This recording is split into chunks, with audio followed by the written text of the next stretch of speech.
I'm here again with Nick. I wanted to ask you specifically what an American should consider before moving to Greece, given the economic and political turmoil that the EU is in. What do you recommend? Do you think an American should come here or not? What's your opinion about that? I think Americans should come, NATO should go. If a person is moving to Greece and he has to work here and live here, he has to consider certain factors. Like Greece, I don't think it's a business-friendly environment first. And this is a decision of the government. I cannot imagine that they just cannot understand what is right. I don't think they don't realize that countries or areas where taxation is lower, the economy is going better. I mean, more businesses go there. Here, businesses close. And if you manage to work remotely, because there are many people now in Greece that they come here and they work remotely. So if you are paid from the country you are remotely, from another country and living in Greece, this is, I think, a wonderful experience. You can be under the sun, next to the sea, and be at a place that it's where East meets West. I think it's a crossroad. It's the East of the West and the West of the East. You can have a mixed experience in Greece that can be very appealing for any foreigner, I guess. But if you work here and you live here, then that is a different experience. As you probably know, our audience is primarily comprised of people that work remotely, which is a plus. I have met people here that have to live with a salary of just 1,000 euros. And they have told me, you know how much I pay for rent, Gerald? 550, 600 euros. And that's tough. So what a lot of people would resort to is renting a room in a shared house. It's the only way to get by, right? If 50 to 60% of your income goes to rent, you have nothing left, yes. Right? But for people watching here, you want to come to Greece and maybe not undertake an entrepreneurial journey, because as Nick has pointed out, Greek is not an economic superpower by any means. However, if you work online and your income is location independent, it could make a lot of sense to come here to capitalize on the low cost of living, the good weather, and perhaps you have your company in a tax haven where you pay very low corporate taxes, because in Greece, the corporate tax rate is not very good either. It's not so favorable for someone looking to start a business. Like if you want to build a business and you want to save money and store that money in your company's bank account, you don't want to pay 21% taxes, 24% taxes just to keep the money in the business, right? Where to live in Greece? What are the best places where you would say, hey, if someone from the US or Canada comes here, that's where they should live? Maybe it's not Athens, right? Maybe it's not here where we are at right now. Yeah, regarding the taxation, I have to say this is a country that I think it's a wrong decision to start a business, because I believe my understanding is that this is a plan. Because if the economy goes well, first people will have the tendency to be more independent, more free. If people are free or they have the luxury to be more independent, it's more difficult to pass this kind of laws as they do. If people are more free, it is, I think that's not what a government wants. That is a very ideal situation. I think when you are in financial difficulties, it is easier to be manipulated.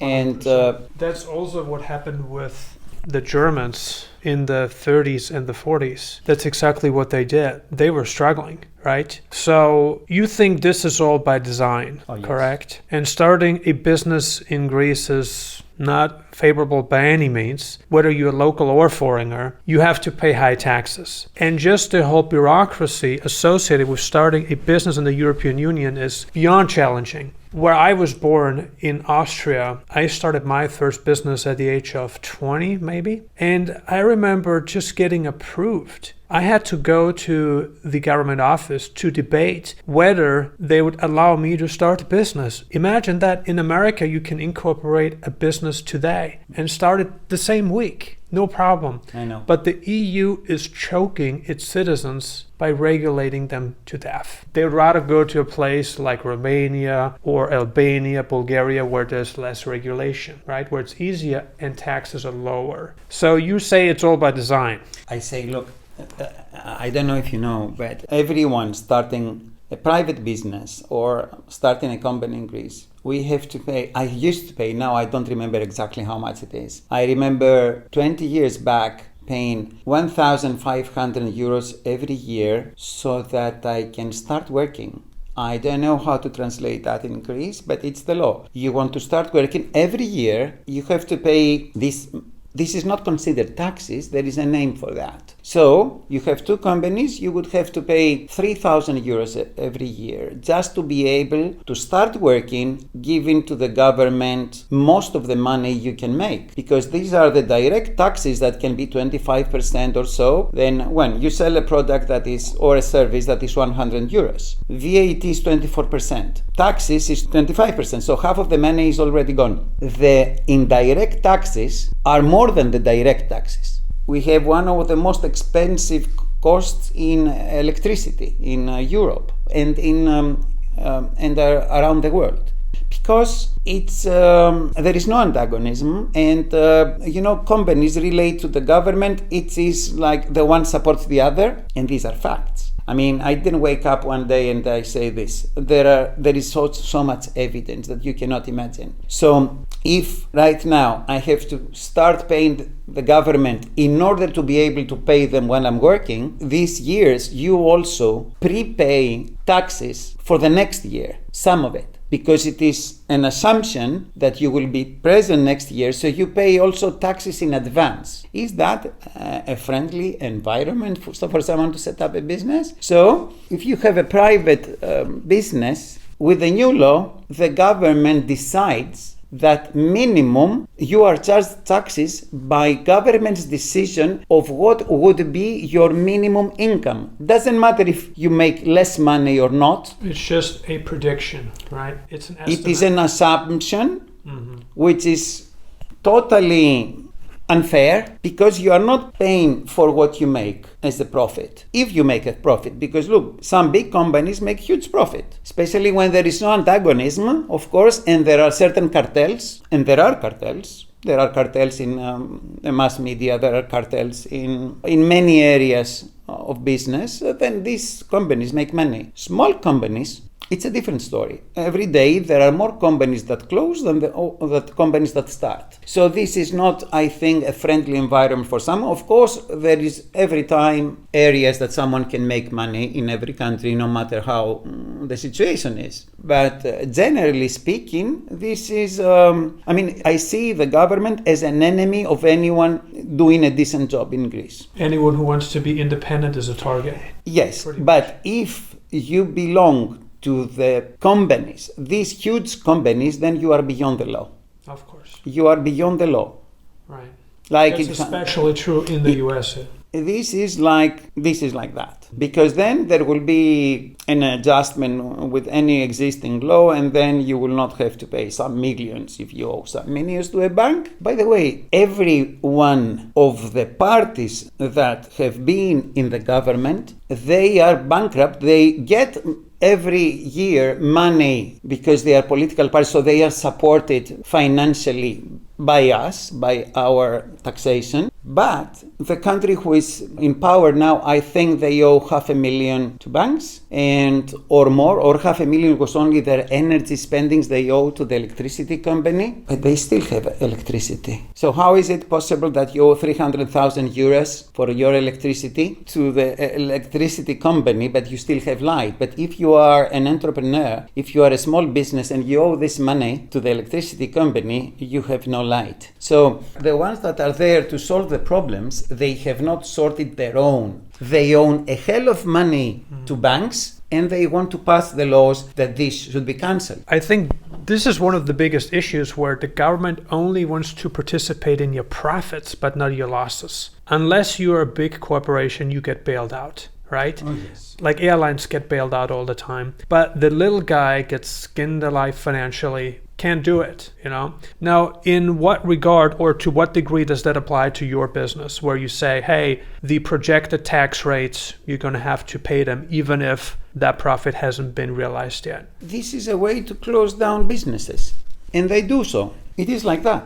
It is not my imagination. What is going on is unfair. If you are a big business, very big business, and there are of this kind, you have many advantages. This is not so for anyone else. So you open the TV, you realize their perception as reality, you follow their advice, and during COVID, comes to my mind now, because the ones that destroy the country, betray the country, destroy the economy, are the ones that care for my health. And during the lockdowns, we had strict lockdowns. In Greece, you had to send an SMS to get approval to take your dog out during the lockdown. You should have send an SMS and get approval to go to the pharmacy and go to the supermarket. I think it was a very good training to be obedient under this fear that it was very heavily presented from the TV. I don't see TV for 20 years. So I'm not under this attack. So I feel better. I try to see from where I get my news. But during the lockdown, everyone was locked in their house. So the TV, the mass media companies have everyone that would never see TV because they are stuck on the internet now, watching TV always just to see what is going on with the virus and all this. So I think their advertising profit should have exploded.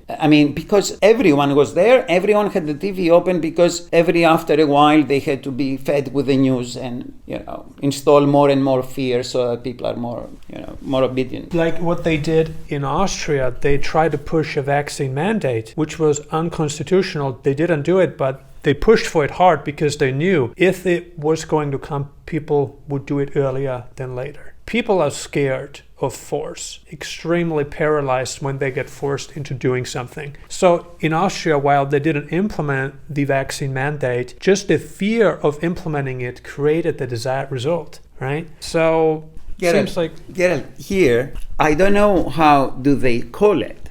And it is supposed that we did not have compulsory vaccination, but it was. It was because if you are working in most of the fields, you would not be allowed to work without that. If you are a doctor, you are not allowed, even if you have tests every day, you wouldn't be able to work. And you know what they did? They moved out of the hospitals all the doctors that were not vaccinated, but they did not, because probably they could not. I'm talking about public hospitals, for example. These applied also to private ones, but the laws are different. But they did not fire you because they could not, for not being obedient to that. So you have no salary, but you are not free to get another job because you're not fired. How would this person live if they rent a house, even if they have their own house, because they have their obligations? So you don't fire them, you keep them there without a salary for 2 or 3 years. And that is because you care. If in Greece, like I'm 60 now, I was 62 years ago, I would have